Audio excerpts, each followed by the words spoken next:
क्या पुलिस के जो आईएएस हैं, आईपीएस हैं, बड़े बड़े पढ़ाई लिखाई करके आते हैं, क्या वो इतने दबाव में आ जाते हैं पॉलिटिकल पार्टी के या सत्ता के कि वो कॉन्स्टिट्यूशन को, जो भी कॉन्स्टिट्यूशन में प्रावधान है उसको इग्नोर करने लगते हैं? सिर्फ आईएएस आईपीएस की ही बात क्यों शंभू जी, यहाँ कौन है, कौन जो स्तंभ है हमारे संविधान का, कौन स्तंभ है जो पूरा साहस और ईमानदारी के साथ अपना काम कर पाया है? आप न्यायपालिका को ले लीजिए, मीडिया का ले लीजिए, तो सदुपयोग भी पूरा नहीं हो पा रहा है, लोग प्रताड़ित भी हो रहे हैं और उस कानून का सदुपयोग भी पूरा नहीं हो पा रहा है, और एक तरफ उसका दुरुपयोग भी हो रहा है।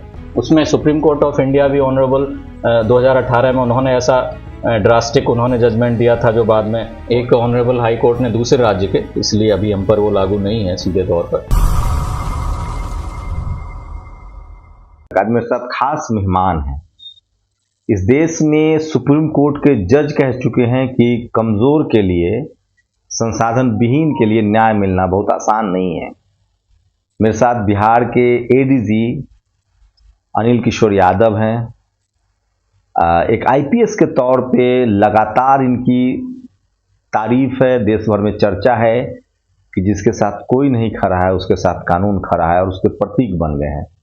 तमाम जो खासकर बीकर सेक्शन के जो लोग हैं, एससी एसटी, उनके लिए तो एक उम्मीद की किरण है, और लगातार भारतीय संविधान, भारत की पुलिस व्यवस्था को लगातार विश्वसनीयता की एक ऊंचाई पर ले जाने के लिए अनिल किशोर यादव जी को जाना जाता है।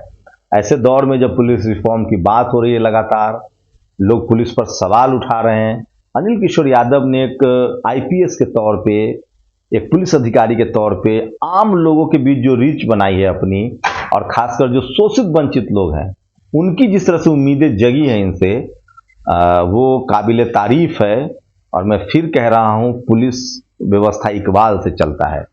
हजारों की भीड़ हो, लाखों की भीड़ हो, एक पुलिसकर्मी आपके सामने डंडा लेकर आ जाए और आपका इकबाल, कानून का इकबाल जो है वो कायम रहता है।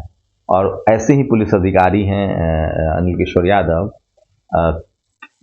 सवाल तमाम करेंगे हम कि पुलिस की जो आलोचना होती है और आप जिस तरह से काम कर रहे हैं, क्या मुश्किलें आती हैं, लेकिन सबसे पहला सवाल वही कि पुलिस, ये जो आम लोगों में जो एक डर है, भय है, उसे कैसे देखते और क्या करने की और जरूरत है?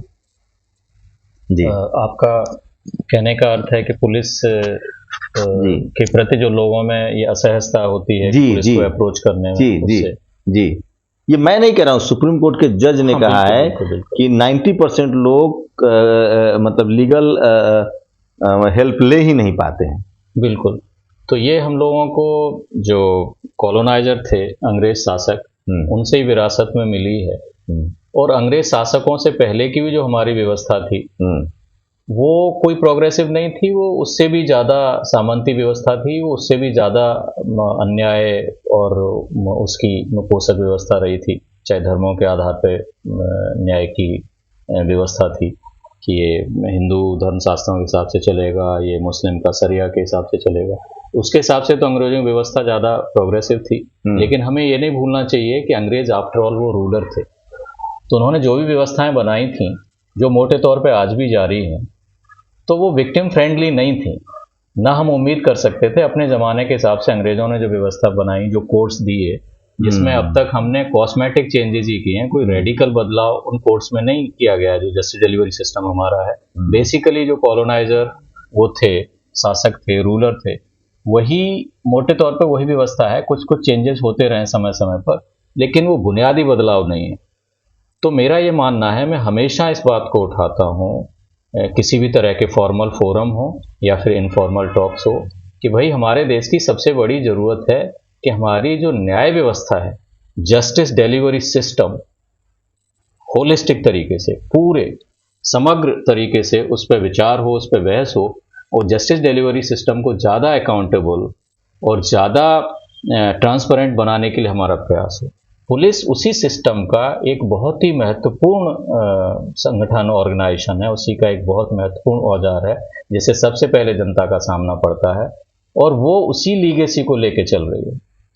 ताकतवर का लठैत बन जाना अंग्रेज के ज़माने से ही पुलिस के चरित्र में आ चुका था, और उसमें दुर्भाग्यवश हम बहुत कुछ सुधार नहीं कर पाए हैं। और ये सिर्फ पुलिस का इसीलिए अकेला मसला नहीं रहता। मैं कहता हूँ कि ये जो बहस है पूरे तौर पर पूरे समग्र जस्टिस डिलीवरी सिस्टम से जुड़ी हुई बहस है, इसलिए उस पर बात होनी चाहिए, उस पर डिबेट होनी चाहिए, और तभी ये सार्थक हम इसको रिजॉल्व कर पाएंगे। खाली पुलिस रिफॉर्म के बात करने भर से या इंडिविजुअल्स के बारे में बात करने भर से कुछ नहीं होना। जब जुडिशियरी सिस्टम के जब लोग मिलेंगे तो मैं उनसे पूछूंगा, हम तो आपसे, आप पुलिस के अधिकारी हैं, मेरी एक धारणा है, मैंने कई बार बोला भी है कि भारतीय पुलिस के बारे में मेरी राय है कि ये पैसे वालों को बचाती है और गरीब को फंसाती है। इस पर क्या कहेंगे? बिल्कुल, मैंने बताया ना कि जो अंग्रेज शासक के हम लठैत के रूप में दिख रहे थे, ऐसा कहाँ। आप याद कीजिए चौरी चौरा क्या था। चौरी चौरा में जो चौरी चौरा थाना जलाया गया, फ्रीडम स्ट्रगल में जो लोग शामिल थे, आम जनता थी, वो चौरी चौरा में थाने में जलने वाले पुलिस अधिकारी और पुलिसकर्मी कौन थे? वो भी इसी देश के निवासी थे। और लेकिन वो जो शासक जो अत्याचार कर रहा था उस सिस्टम का एक महत्वपूर्ण हिस्सा थे, उनके खिलाफ नहीं, लेकिन जैसे अभी अमेरिका में ब्लैक लोगों की क्रांति प्रोटेस्ट था, वहां के पुलिस प्रमुख ने वहां के राष्ट्रपति को कहा कि माइंड योर लैंग्वेज, अगर आप कुछ अच्छा नहीं बोल सकते तो मुंह बंद रखिए, हम संविधान के प्रति रिस्पॉन्सिबल है। तो क्या पुलिस के जो आईएएस हैं, आईपीएस हैं, बड़े बड़े पढ़ाई लिखाई करके आते हैं, खासकर आईपीएस ही पुलिस के बड़े पदों पर बनते हैं, डीजीपी बनते हैं, एडीजी बनते हैं, डीआईजी बनते हैं, एसपी होते हैं, क्या वो इतने दबाव में आ जाते हैं पॉलिटिकल पार्टी के या सत्ता के कि वो कॉन्स्टिट्यूशन को, जो भी कॉन्स्टिट्यूशन में प्रावधान है उसको इग्नोर करने लगते हैं? सिर्फ आईएएस आईपीएस की ही बात क्यों शंभू जी, यहाँ कौन है, कौन जो स्तंभ है हमारे संविधान का, कौन स्तंभ है जो पूरा साहस और ईमानदारी के साथ अपना काम कर पाया?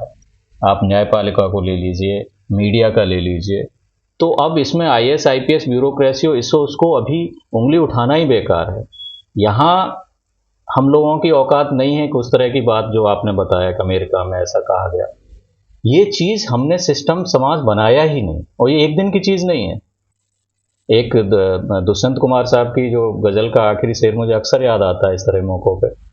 उसका पहला शेर तो ये था कि अब किसी को नज़र आती नहीं कोई दरार, घर की हर दीवार पर चिपके हैं इतने इश्तहार। उसका आखिरी शेर ये होता है कि इस सिरे से उस सिरे तक सब शरीके जुर्म है, इस सिरे से उस सिरे तक सब शरीके जुर्म है, आदमी या तो जमानत पर रिहा है या फरार। ये एक दिन की चीज़ नहीं है, ये हमने थोड़ा थोड़ा उसमें नेगेटिव डिटोरिएशन की तरफ। और तो फिर आप क्यों लकीरें तोड़ रहे हैं? आपकी जो रीच है आम लोगों में, ये इंडिविजुअल एफर्ट है समूह जी। इंडिविजुअल्स ज़्यादा संवेदनशील या ज़्यादा मेहनती या ज़्यादा कर्मठ हर जमाने में रहे थे, आज भी हैं, हर जमाने में रहेंगे। कम ज़्यादा उनकी संख्या होती रहेगी हालात के हिसाब से। तो किस तरह की कठिनाई, जब आप पब्लिक के लिए काम करते हैं, ईमानदारी से लोगों के लिए काम करते हैं, एक आईपीएस है, आपकी वो हनक नहीं है, आपको लगता है कि हम जनता के सेवक हैं, तो फिर किस तरह की कठिनाई सामने आती है? सत्ता से भी आती है और आपके सिस्टम से भी आती है, दोनों तरफ से, या कहीं से सपोर्ट मिलता है? सपोर्ट देखिए, जब हालात सिस्टम में जो फ्लॉ रहते हैं, जो कि मैं बेबाकी से कहना पसंद करता हूँ, हर फोरम पे मैं कहता हूँ जहाँ मुझे ऑफिशियली बात कहने का मौका मिलता है या फिर आप अनऑफिशियली हम लोग जो बात कर रहे हैं कि भाई justice delivery system, just delivery system, just delivery system, ये है असली चीज़। एज ए होल इस पर डिबेट होनी चाहिए। इसकी मैं तुलना करता हूँ समूह जी कि जो जिंदा जो प्राणी है ना, जो ऑर्गेनिज्म है लाइफ, उनका जो हमारे जैसे कॉम्प्लिकेटेड होमो सैपियंस सैपियंस की, इसके इम्यूनिटी सिस्टम से मैं तुलना करता हूं जस्ट डिलीवरी सिस्टम की।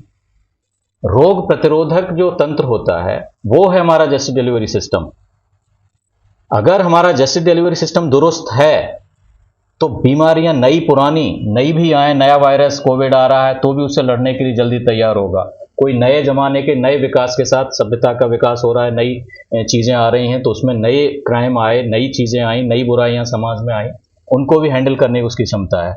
लेकिन जब हमें एड्स हो जाता है ना, एक्वायर्ड इम्यूनो डेफिशिएंसी सिंड्रोम, हमारे देश को एड्स हुआ है, just delivery system immunity system है हमारा, और हम बात करते हैं शॉर्ट टर्म के, ये कोई एंटीबायोटिक दे दें, हम फलाना सिंह हैं, हम फलाना, हमारी सरकार आ जाएगी तो हम फलाना कर देंगे, हम फलाना कर देंगे। ये एंटीबायोटिक्स का जो वादा करते हैं ये शॉर्ट टर्म में कुछ भी नहीं आपके होने वाला है। डिपार्टमेंट- असली चीज है जस्टिस डिलीवरी सिस्टम पूरी समग्र तरीके से उस पर बात हो, उसको ज्यादा अकाउंटेबल ट्रांसपेरेंट बनाने के लिए हम तैयारी करें, तो वो स्याह को स्याह, सफेद को सफेद, ब्लैक को ब्लैक, व्हाइट को व्हाइट करेगा, और वो रोग प्रतिरोधक क्षमता एक हमारी और हम बढ़ाएगा। सब्जेक्टिव सवाल लेते हैं, उसके बाद आपके डिपार्टमेंट पर आएंगे कि मेरी राय है ये कि अगर दरोगा को हम ठीक कर दे तो थाना ठीक हो सकता है, एसपी को ठीक कर दे तो जिला ठीक हो सकता है, डीएम ठीक रहे तो भी जिला ठीक हो सकता है, मुख्यमंत्री ठीक हो जाए तो स्टेट ठीक हो सकता है। विल यू एग्री और नॉट? मैं फिर कह रहा हूं समूह जी, मैं आपसे पूरी तरह से इत्तेफाक इससे नहीं रख सकता, क्योंकि मैं ये कहता हूं कि ये हम इंडिविजुअल सर्टेन ऑर्गेनाइजेशन या सर्टेन पदों को टारगेट कर रहे हैं। हमको पूरा बीमारी की साइंटिफिक एनालिसिस करना पड़ेगा। अब दरोगा क्यों ठीक हो जाएगा, एसपी क्यों ठीक हो जाएगा, डीएम क्यों ठीक हो जाएगा, सीएमई क्यों ठीक हो जाएगा, पीएम और सुप्रीम कोर्ट का चीफ जस्टिस क्यों नहीं ठीक हो जाएगा, और वो क्यों ठीक हो जाएगा, क्यों ठीक होने के ऐसे हमारे समाज में क्या व्यवस्था है कि इनमें से कोई भी ठीक हो जाए या सब ठीक हो जाए? ऐसा हमने समाज बनाया क्या? सबको अकाउंटेबल करना होगा। वो कहां से होगा? यहां जो ताकतवर कहीं मूर्ख बना के आपको पहुंच गया तो वो सबको ध्वस्त कर देगा। ये चीज कहां से आएगी? Value system. तो ये ऐसी दाढ़ी वैसी दाढ़ी उनके प्रवचनों से आएगी, इन धर्मशास्त्रों उन किताबों से आएगी। वो मैं कहना चाहता हूं कि बहस इस पे होनी चाहिए कि असली चीज कहां से आती है, कि ये सही है ये गलत है, ये कौन तय करता है, कहां से तय होता है? किताबें और ये चीजें बोलने में तो बड़ी अच्छी लगती हैं, कानून संविधान और सब बोलने में पढ़ने में, और मतलब हम अच्छे सिर्फ लगते पुलिस हैं। को ब्लेम करें, हमारा वैल्यू सिस्टम, जनता का ही वैल्यू सिस्टम बहुत खराब है। नहीं, जनता वाले फिर जनता में हम विलेम करने में लग जाते हैं। वैल्यू सिस्टम भी किनको सुधारना था?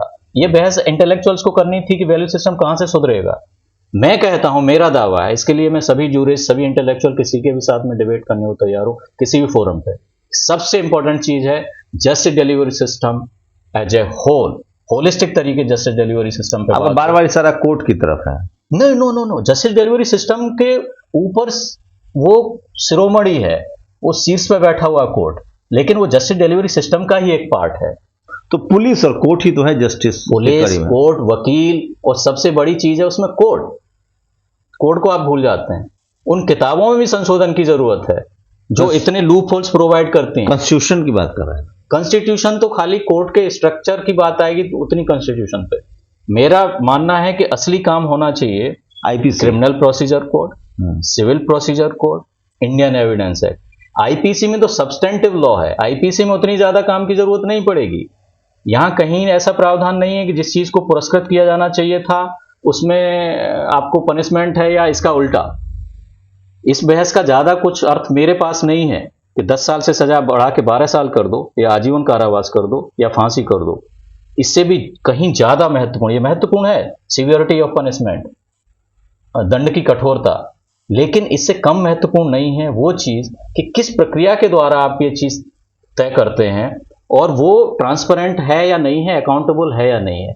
तो सीवियर पनिशमेंट हम निर्भया के बाद में हमने फांसी की सजा दी बलात्कार के मामलों में और उसमें, लेकिन उसके बाद क्या बलात्कार कम हो गए? और दूसरी तरफ वही सिस्टम ये भी करता है कि एक देश में बहुचर्चित मामला है जहां बलात्कार और गैंगरेप हुए, मर्डर्स हुए और उन लोगों को कन्विक्शन हुआ, हम लोगों ने प्रीमैच्योरली उनको जो कन्विक्ट थे उनको जेल से बाहर निकाल लिया है। तो ये क्या है?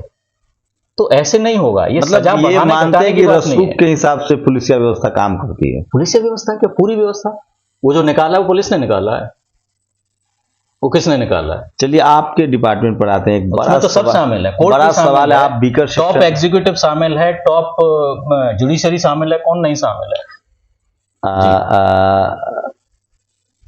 ये पूरी बातचीत हम लोग की है और इसको निजी तौर पे ले जो अपना एक्सपीरियंस है। सर आपको क्या लगता है, आप बीकर सेक्शन के एडीजी हैं, एक सवाल है, दो पक्ष हैं। SC/ST एक्ट को लेकर जो एक तबका है वो कह रहा है कि इसका दुरुपयोग होता है, दूसरी तरफ सच्चाई है कि SC/ST एक्ट का इम्प्लीमेंटेशन ही नहीं है और जो सबसे ज़्यादा जो इस देश में जो विक्टिम हैं वो शेड्यूल कास्ट, शेड्यूल ट्राइब और पिछड़ी जातियों के लोग हैं ड्यू टू कास्ट डोमिनेशन या कास्ट हेजेमनी।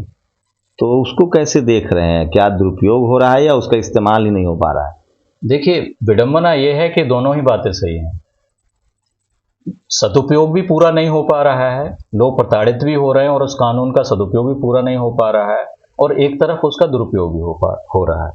और इसके लिए फिर मैं बता दूं, जो शॉर्ट साइटेड तरीके से इस पे बहस होती है वो नहीं है। मैं इसको फिर उस बहस को वहां तक ले जाता हूं, ये फेल्योर उस कानून विशेष का नहीं है, ये फिर से फेल्योर है पूरी जस्टिस डिलीवरी सिस्टम का। आखिर किसकी जिम्मेवारी है कि अगर आपने किसी पे, आप मान लीजिए एससी हैं, आपने मुझ पे झूठा केस कर दिया, तो झूठा केस को झूठा साबित करके और उसको करने की जिम्मेवारी किसकी है? आपकी तो नहीं है, न मेरी है, वो इसी जस्टिस डिलीवरी सिस्टम की व्यवस्था की है, इसी पुलिस की है, इसी कोर्ट की है, इसी कानून की है। तो ये सारी चीजें, और भी कानूनों का दुरुपयोग होता है। और SC ST एट्रोसिटीज एक्ट या महिलाओं के पक्ष में बनाए गए कानून, महिला अत्याचार 498A, डाउरी प्रोहिबिशन एक्ट, इनके बारे में भी बहुत बात होती है कि इनका बहुत मिसयूज होता भी है मिसयूज, लेकिन इनके अलावा भी सबका होता है मिसयूज, उसके बारे में कोई बात नहीं करना चाहता। बात उठती है उन्हीं मामलों की जो कमजोर वर्गों की सुरक्षा के लिए जो कानून अतिरिक्त रूप से मजबूत बनाए गए, उन पर सवाल हम बड़ी आसानी से उठा देते हैं। उसमें सुप्रीम कोर्ट ऑफ इंडिया भी ऑनरेबल 2018 में उन्होंने ऐसा ड्रास्टिक उन्होंने जजमेंट दिया था, जो बाद में ऑर्डिनेंस से ये हुआ और बाद में रिव्यू पिटीशन में उसको लार्जर बेंच ने उलट दिया। तो वो जो उस बेंच में थे वो आज के हमारे ऑनरेबल CJI बन चुके हैं, जिनका वो जजमेंट उल्टा गया। तो ये चीजें भी हो रही हैं। तो कमजोर वर्ग के पक्ष में जो कानून बनाए जाते हैं वो सबसे पहले टारगेट लोग कर लेते हैं, क्योंकि बायसनेस है। SC और ST के खिलाफ सारा जो बाकी नॉन SC ST है, सॉल्यूशन डाइवर्सिटी है। अगर हर जाति और धर्म के अधिकारी हो, शेड्यूल कास्ट थाने भी बनाए गए हैं, शेड्यूल ट्राइब थाने भी बनाए गए हैं, डाइवर्सिटी हो सिस्टम में, तो एक सॉल्यूशन दिख रहा है। डाइवर्सिटी से चेक्स एंड बैलेंसेस होते हैं, उनको रिप्रेजेंटेशन मिलता है, उससे बेहतरी की तरफ बढ़ते हैं। लेकिन वो अल्टीमेट सॉल्यूशन यहाँ उतने भर से भी नहीं है। वो तो जरूरी है ही, लेकिन उसके साथ ही यह भी जरूरी है, बार बार मैं कहता हूं कि हम बात कर रहे हैं इम्यूनिटी सिस्टम की। उपदेश देने से, बातें करने से नया कानून हमने इनेक्ट कर दिया, किताब में अच्छा लग रहा है, बोलने में अच्छा लग रहा है, भाषण देने में अच्छा लग रहा है, वोट देने में, वोट लेने में, वोट मांगने में अच्छा लग रहा है, लेकिन इंप्लीमेंट होता है जमीन पर। और जमीन पर इंप्लीमेंट होते होते उसके बीच में इंसानी फितरत के कितने सेट्स, कितने फैक्टर्स आ जाते हैं। कहां कौन इंसानी फितरत में जो बेईमानी है और स्वार्थ और सेल्फ प्रिजर्वेशन घुसा हुआ है, कहीं जाति के रूप में, कहीं धर्म के रूप में, कहीं पॉलिटिकल आइडियोलॉजी के रूप में, कहीं पैसे की बेईमानी, इतनी तरह की चीजों से गुजरते तो मान लें कि हम लोग अभी सिविलाइज सोसाइटी नहीं हुए हैं, हम लोग इथिकल ह्यूमन नहीं हुए हैं, सिविलाइज नहीं हुए हैं। नहीं, सिविलाइज्ड हम हैं, बाकायदा सिविलाइज्ड हैं, इतनी चीजें कर रहे हैं, सिविलाइजेशन की जो परिभाषा में आती हैं वो सब कर रहे हैं। लेकिन मैं कहता हूं कि सिविलाइज लोगों में से भी जो उसकी ज्यादा से ज्यादा संख्या न्यायप्रिय चीजों की होनी चाहिए, जिनको वैल्यू की बात होती है, इंसाफ पसंद की बात होती है, वो चीज कहां से आएगी? वो यहां से आएगी। मुझे सबसे ज्यादा डिलीवरी सिस्टम पे काम सबसे ज्यादा कॉल आते हैं कि जो लोग शेड्यूल कास्ट, शेड्यूल ट्राइब के हैं, जो SC ST एक्ट में क्या क्या प्रावधान है, क्या इसमें ये सच है कि कई सारे फैसले आते रहते हैं? अभी केरल हाई कोर्ट का आया, कर्नाटक हाई कोर्ट का आया, तो क्या लगता है कि SC ST एक्ट में जो वीकर सेक्शन के लोग हैं, अमूमन शेड्यूल कास्ट, शेड्यूल ट्राइब की जो आर्थिक और सामाजिक स्थिति है वो खराब है अभी भी इस देश में, जाति की वजह से उनका शोषण हुआ है। तो किस तरह के, मतलब कैसे, अगर कोई, मैं मान लो मैं विक्टिम हूं, तो मैं कैसे पहले अप्रोच करूं? पहले सीधे थाना जाऊं? और क्या पुलिस वाले के लिए मैंडेटरी है कि पुलिस अधिकारी की उस FIR को लॉन्च करें, या वो कंप्लेन भी ले सकते हैं और जांच के बाद ही FIR दर्ज होगा?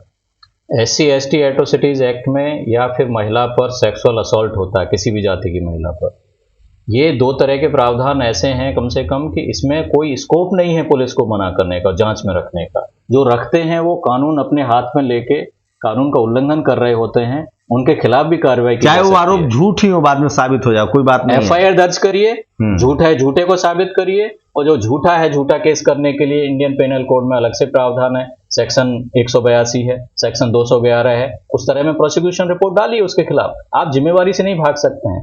जब आपको रिपोर्ट किया गया तो आपको FIR दर्ज करनी है, मीन्स करनी है, शैल, और नहीं कर रहे हैं तो आप नेग्लिजेंस ऑफ ड्यूटी है जो पनिशेबल है। एक तो SC ST prevention of atrocities act की धारा 4 भी पनिशेबल बनाती है। इसके अलावा इंडियन पेनल कोड में भी निर्भया केस के बाद से जो अमेंडमेंट हुए थे, क्रिमिनल लॉ अमेंडमेंट एक्ट 2013 के माध्यम से, उसमें भी ऐसी बहुत स्ट्रॉन्ग धाराएं जोड़ी गई हैं जिससे पब्लिक सर्वेंट्स को अकाउंटेबल बनाया जाए।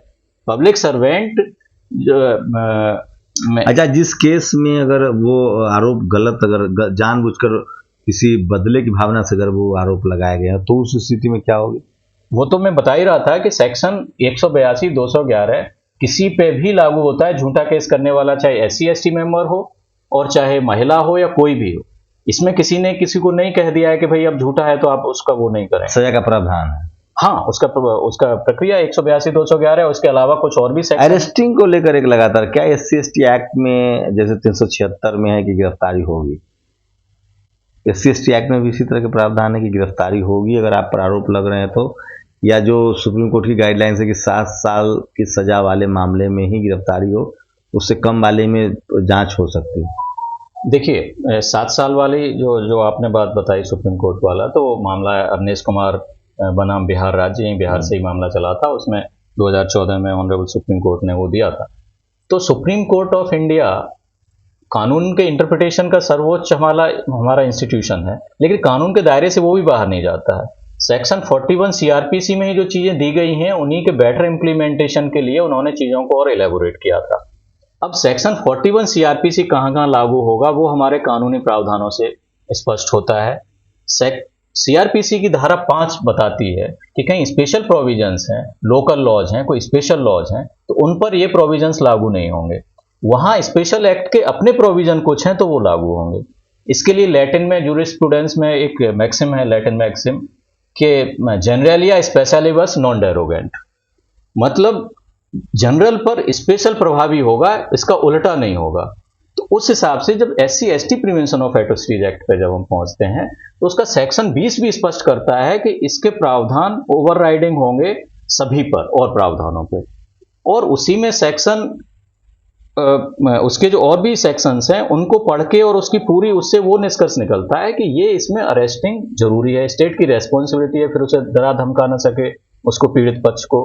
रूल्स जो बनाए गए उस कानून के, तो रूल का 12 नियम 12 उपनियम 2 में साफ कहा गया है कि सुपरिटेंडेंट ऑफ पुलिस की जिम्मेवारी है कि FIR उसकी दर्ज हो जाए और to take effective measures to apprehend the accused, यानी अभियुक्त को गिरफ्तार करने के लिए ठोस कदम उठाए जाएं।